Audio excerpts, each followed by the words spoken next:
Hi everybody, it's crazy, it's Monday, and it's time for the UPBGE video of the week. Now before I get started, gotta give a shout out to my trusted because you guys rock. To my crazy fam, I love you guys. And to my patrons, thank you for your continued support. Now we're up to episode number 36, and we left off last week on messages, and continuing on with properties. The property sensor is a big one, so that's why I wanted to save it for this week, because it's one of the ones that a lot of the people use, a lot of game devs use and hobbyists use to actually do some linking and give things more purpose. So let's get started. The property sensor helps you use properties effectively for your game objects. A game property usually does not change any aspect of your game directly.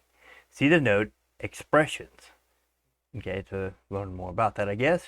Instead, they store a value, for example, life points, to be interpreted and to invoke specific actions and effects. So if you have for say this is life, and you have property -1 because you got hit, then it would actually lower and start depleting your life and making your character die. This sensor has different evaluation types that allow you to detect specific values, track ranges, or sense any property change. Respectively, they are equal, not equal, interval, and changed. So let's switch over to here. Let's do that one. Is it that one? Yep, there we go. And I'm going to bring this up so you get first-hand look. I'm actually using 0.2.5b. It's the one that they finished up with getting all the bugs out of the old 0.2.5. So don't freak out. It's not that bad, but it does a lot better than what it used to. Kind of getting used to the blue background, but that's just a good backlighting so you can actually do your characters. But anywho, let's go to the property sensor, which is right here. And what they were talking about is you got equal, not equal, interval, change, less than, and greater than. Okay. It says be aware that the interval option should not be used by strings and booleans, but it is only one recommended for timer properties. So if you're going to use interval, okay, this one right here, then you want to set you don't want to set it for booleans, okay, or strings or names, okay, because it'll have a lot of properties, but it's just a recommendation. Okay, but it is recommended for time properties. Okay, is that what it says? Yeah, but it is the only one recommended for timer properties. Okay, so if you want to use a timer and say your property is timer, then you have a minimum and maximum of a timer that you can use. Okay, and you can use these for other things as well. It's just using them for booleans is really hard because you've got 1 to 5 and you got it set for a boolean, which is true or false. Not going to really work that way, right? So just that's just one of the recommendations that they do. You don't have to actually follow it. The expressions are properties used by Python scripts. Those used by filters 2D and text strings used by bitmap texts. Okay, so with this, you would actually have it as one of these, like a Python or expression. Okay, if you use it with an expression, then it does a certain thing. Okay, and you would hook them up, and it would do that. If you have an interval of 1 and 10, for example, and your property would be, if you hit n, okay, when you add a game property, that property, let's go ahead and put that on integer. Okay, so we'll just call that life.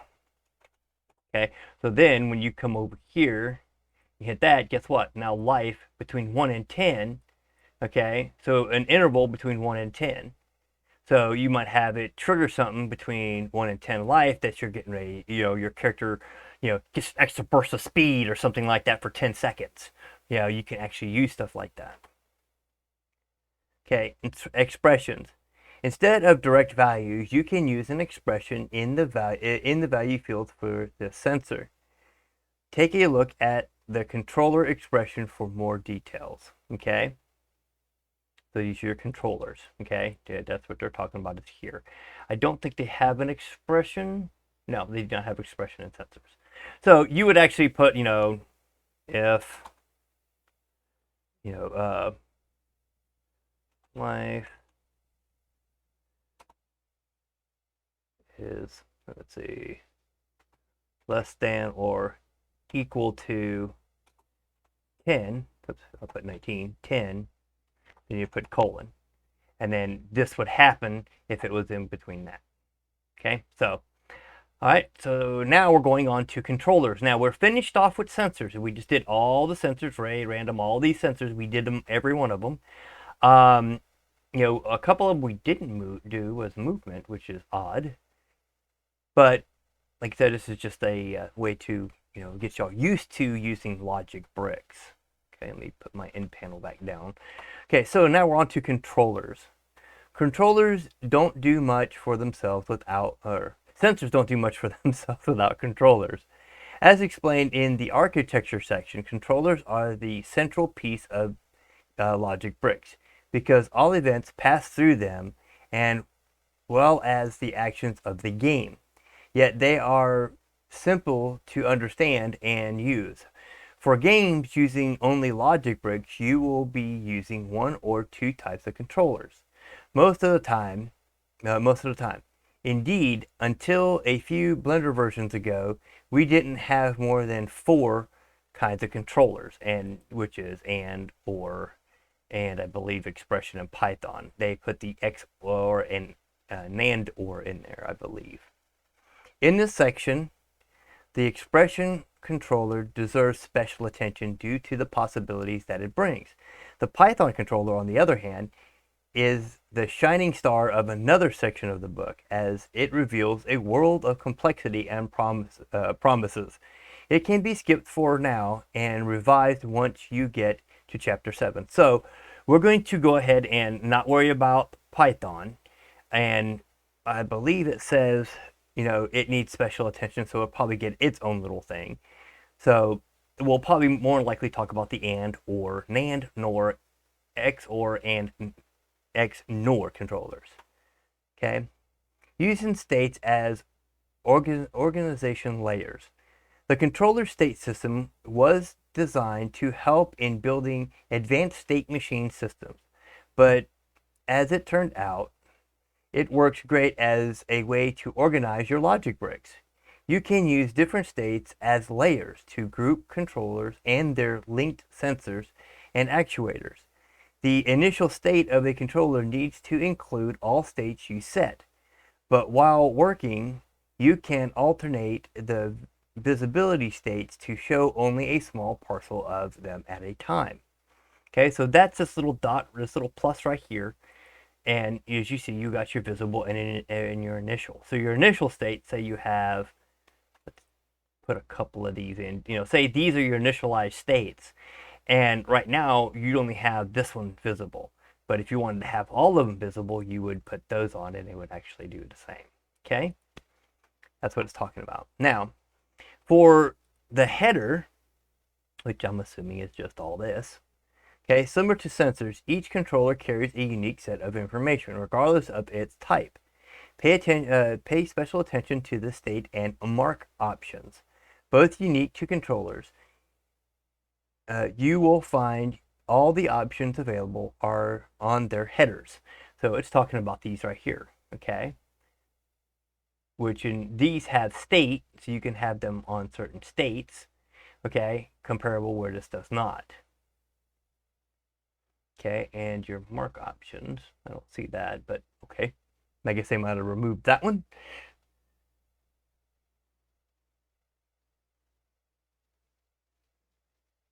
Okay, let's bring one up. We're going to go ahead and bring up an and one real quick. Okay, so what they're talking about headers is this right here. This is your header.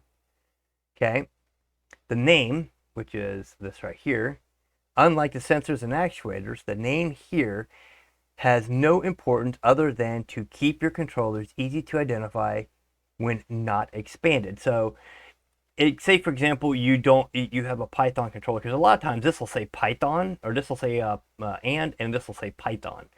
Got to watch out for that, because of the fact that if you might think that's a Python controller, so you might want to keep that as and it does happen when you have it down. Say for example, if you put a Python controller and then an and controller, the next one that pops up later on in your thing will pop up as a Python controller. I do believe they have fixed that, but sometimes it does happen. It used to annoy the heck out of me in 0.2.0. Okay, the state, I don't see that on there. Oh, okay. This is your state right here, state 1, okay?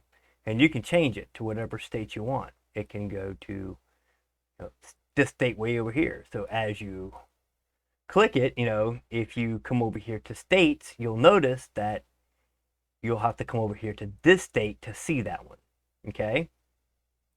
So let's view both of these. There we go. See, now you get to see both of them once they're highlighted, okay? So let's close out of both of those, because we don't want them visible, or to be able to see them right now. So when you change this state, you also change it on here as well. You'll see it disappear. It'll come out over here, okay? All right, so the state, set the state from 1 to 30 of the controller. To read about the state machine system, check out the state machine section in this chapter. So we're going to go into the state machine all about this, so we're not going to go too far into it, okay? Mark forces the controller to run before non-marked controllers, okay? So that's this little deal right here. It's called the mark, okay? At least that's what I'm assuming. Well, no, that should, okay, no, this is the mark. I'm sorry, scratch that. This is the mark right here. Okay, so if you mark this one, then it will actually force the controller to run before non-marked controllers. So if you have this one and it's above this one, as you remember that it reads from top to bottom, it will skip this one and read this one first and then come back to this one. Okay, so you got to watch out when you set them for marked. When you mark them, just make sure that that one is still above the other ones that you want, unless it's further down the line. And it's going to read them way before anyone below it, okay, or above it for that matter, because it looks for that when it says, okay, this one's marked, hey, go to this one. It's like kind of like in your email. Your email, you would flag one, so that way it would show up above everything else in your email, okay? All right, so booleans. When you have one single sensor that has to call an actuator, there is not much to worry about. In this case, a simple AND controller will make it work. If instead you need to activate a controller only when a sensor is fault, you can use the invert option. Okay. Let's see where the invert, I guess that's an invert. We'll read on about it. See, invert option to keep using the same AND controller. Too simple? Let's complicate it a bit then. Yeah, it was a little bit too complicated already. What if you have two sensors and only one of them needs to be true? You could create two AND controllers linked to the same actuator. It's not elegant, but it'll work. See, how many times can you activate an actuator? If you think that the setup above would call the actuator twice, then have fun testing it. An actuator is activated only once per frame, regardless of the number of controllers calling it. Okay, so you have, see, yeah. Okay, so if you have an actuator and it's an action, and you have, say, two AND controllers, those two AND controllers would be, let's say, let's do an always and a delay. Okay, so if you have an always and it's always going to trigger and you have a delay, it's not saying, well, while these two are, it's just going to say, okay, you can trigger always and also on the delay. So it's only going to fire once. These are going to only fire once. Okay, but what if you want to use only one controller to handle those two sensors? Okay, which are these two guys here.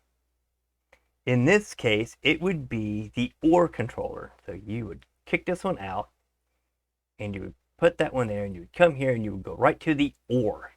Okay, the OR would say, okay, it can, if this happens, if this is true, then go ahead and go for that. If this is true, then go for that. Okay, it's either or. It doesn't matter as long as one of these two is positive.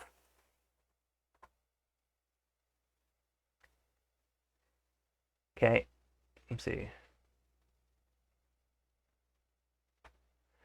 See, that's not all, and that's not all though. Either for convenience or for more advanced control, you could simplify your controllers by using the other Boolean controllers. Okay, together with and or, those are the other logic switches to use when combining multiple sensors and their outcomes. Okay, so we have the and the or. Now the you know the and, okay, the and controller, true if all the sensors are true. False if any of the sensors is false. So these both have got to be true in order for an and to run. And as you see, there's an or here, but yet that says and. Okay, you might want to change that to or. Okay, so that way you know which one's which. Okay, so see, so now that, since we got it on the or is true if any of the sensors is true. False if all the sensors are false. Okay, so if this one's not triggered and this one's not triggered, then it's going to say, okay, you get the false.